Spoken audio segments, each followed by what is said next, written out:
Now at 4, cheating scandal fallout. 3 top execs from Team Penske ousted just days before the Indy 500. I'm Jenny Renovich. We're breaking down this bombshell news from the track. Clouds and showers today. When the sunshine is back, I'll have your forecast. And dropping investigations. The move by the Justice Department today impacting police departments across the country. Also, caught on camera, why a dump truck driver plowed right into a house. Plus, more Florida fun. The new major theme park opening in Orlando tomorrow. We'll take you there. Live from Indy, you're watching 13 News.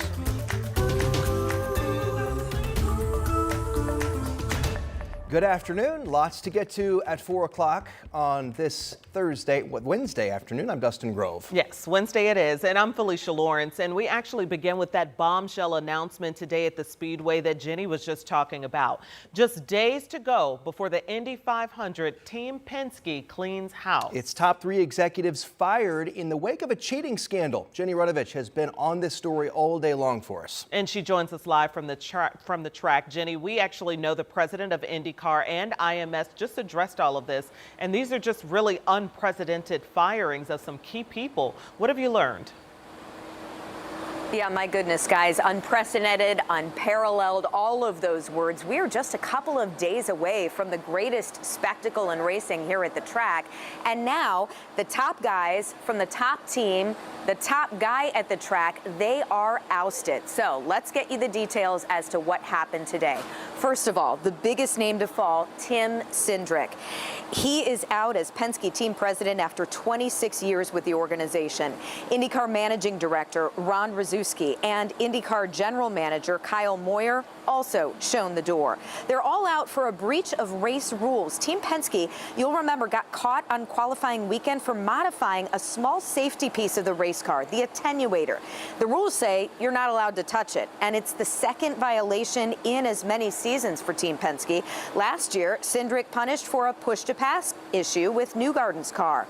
This year, both Newgarden and Powers rides already got sent to the back of the field for the 500 for this attenuator violation. Well, now the big dogs at the top of the team are gone. Doug Bowles today says to make sure tech problems, violations are not missed in the future, that the race integrity cannot be called into question. They're working on some new oversights for IndyCar. Here's what he had to say just about a half hour ago. Hey, we have been working very, very hard to create an entity, an officiating entity, and by officiating I mean race control and tech inspection, and an entity that is completely removed from anything that has to do with Penske Entertainment or Roger Penske or the Indianapolis Motor Speedway in the IndyCar Series. We want to ensure that we have an officiating entity that has no ability for folks to say it's got influence from Roger Penske. Yeah, so Bowles not addressing the firing specifically, but talking about optics. We also have not heard from Roger Penske, but he did issue this statement you see here today saying nothing is more important than the integrity of our sport and our race teams. We have had organizational failures during the last 2 years, and we had to make necessary changes. I apologize to our fans, our partners, and our organization for letting them down. Again, that's from the captain, Roger Penske. So I've been talking to a lot of folks here at the track today, people who cover IndyCar racing and have done so for more than a decade, and asked them about the firings because it is unprecedented, which they agreed. But they also said, you know what, something like this was kind of necessary, was expected, that something had to be done, especially considering this is essentially the second time in 2 seasons that Team Penske has been caught in what looks like a cheating scandal, at least breaking the rules at the very least. Guys, back to you. Yeah, the optics just haven't looked good. All right, Jenny, thank you. Now to the Pacers. We are just hours away from Game 1 of the Eastern Conference Finals. It's the moment that we've been hoping for, praying for, rooting for. They tip off against the Knicks tonight at Madison Square Garden, and they got in a final practice yesterday here at home. Game 1 is tonight at 8 o'clock. Eli Gain, our Eli Gain, is on the road with the team, and we're going to have all that coverage and highlights right here. And we want to let you know that there are no more tickets available for Friday night's watch party at Gainbridge Fieldhouse for Game 2. They went live at 10 o'clock yesterday morning and were all claimed in less than 3 hours. So if you had any question as to how excited fans are for these games, that would answer it right there. We are joined now by Kristen Airy, the radio voice of the Indiana Pacers. Great to have you here with us on a busy night. So what are you expecting tonight?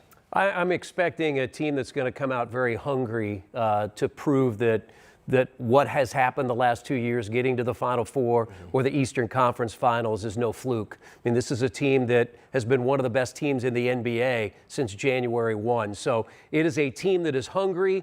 They feel their time is now, and I look for them to take advantage of that tonight. Game 1 is going to be crazy at Madison Square Garden, but this team proved a year ago they could win there. Yes. And I think they can do it again. Okay, Chris, you just mentioned it. This is the first game in New York at the Garden. I mean, I'm a little nervous. How do you think the crowd is going to be? Well, I am nervous too. I wish I was there courtside doing the game. You know, it's sort of hard to be a fan. I'm sort of in my fan garb, you know, my glasses and my.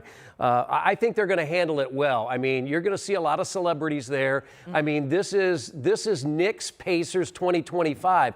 Think about this. In the 90s, we went through this 6 times. Reggie Miller was a part of this. Back in 2013, the Pacers beat the Knicks in the playoffs, and then last year, of course, beat the Knicks. So this is the 9th time the Pacers and the Knicks have played in the postseason, and there's a lot of anticipation. I mean, New York, they've not been in the Eastern Conference Finals since the last time these two teams played in 2000. So it's going to be a crazy building tonight. But I anticipate the games 3 and 4 in Indianapolis will be just as crazy. Yeah. So we saw some chippiness with the Cavs versus Pacers. Do you expect that kind of tension, that kind of interaction to develop as this series plays on? I think there's some great personalities on both of these teams, and both of these teams want to go to the finals. I mean, there's no love lost, I think, over the last year or so between the Pacers and the Knicks. So it may get a little chippy, but it's going to be good hard-nosed basketball. These are two very good teams. Yeah, I like what you're saying, hard-nosed basketball, just because the stereotypes that some of the teams, it seems like they kind of take on the fans sometimes. And in true fashion, our players are just so focused on the game specifically, but also their personalities. They bring that Hoosier hospitality, that humility to the court too. You also see that, but you don't want them to be a pushover. Yeah, I've said this. I've been doing this 19 years now, and we've had a lot of great teams that I've been around. But I think this is one of the best on and off the floor. I mean, Tyrese Halliburton helped change the culture. You got to give a lot of credit to Kevin Pritchard and his staff, and then Rick Carlisle for putting this group together and giving them the confidence that they can win an NBA title. And I think that's what fans are feeling right now in the city. This team can win an NBA title. And I'll be there for the watch party on Friday night, Game 2. A lot of us will be there to interact with the fans. So if I can't be at Madison Square Garden, I'm going to be at Gainbridge Fieldhouse, and that's where I'll be on Friday night. The next best place. Absolutely. The best place. Absolutely. Hey, Kristen Airy, thank you so much for being here. We hope to talk to you again soon. All right, thank you. All right. All right, let's get it over to Angela. I know she's excited on and off the court, too. Always. Nice to talk about something happy because all I have are clouds and showers out there right now. This is Live Doppler 13 radar, and we will show you where we're tracking some of the steadier rain. We've increased the sensitivity on radar, so a lot of this is light and in the form of drizzle. But you can see it here from in between Lebanon and Zionsville along Interstate 65 on the east side of Marion County, Lawrence into Castleton, and then south to just south of Rushville. This is going to continue off and on as we head through the next couple of hours. Here's Interstate 69 from Alexandria to Fairmount into Hartford City. So just be prepared. The roads at times will be wet and it may slow you down just a little bit. It's cool too. 50s and 60s right now. We're at 58 in Indianapolis and Richmond, 62 Shelbyville, 63. That's as warm as it gets across our area in Bedford. We'll stay in the upper 50s and low 60s with areas of drizzle and a few spotty showers under cloudy skies this evening. Let's get into our Thursday. 50 degrees early in the day. Afternoon showers, again, a possibility tomorrow, and much like today, temperatures are going to be stuck in the upper 50s and low 60s. There is a bit of a warm up on the way, and those rain chances do start to lower. But I'm going to highlight Sunday. That is race day. Rain chance is not zero. I'll explain in the 7-day forecast. All right, looking forward to it, Angela. Thank you. Attention, Target shoppers. The reason prices may soon be going up. And the changes for Southwest Flyers starting a week from today. We'll let you know about it. Right now, let's let you know about traffic before we head to break. This is a look at the North Split. Traffic slowing down as they merge into the North Split. It is 4:10. You're watching 13 News at 4. We'll be right back.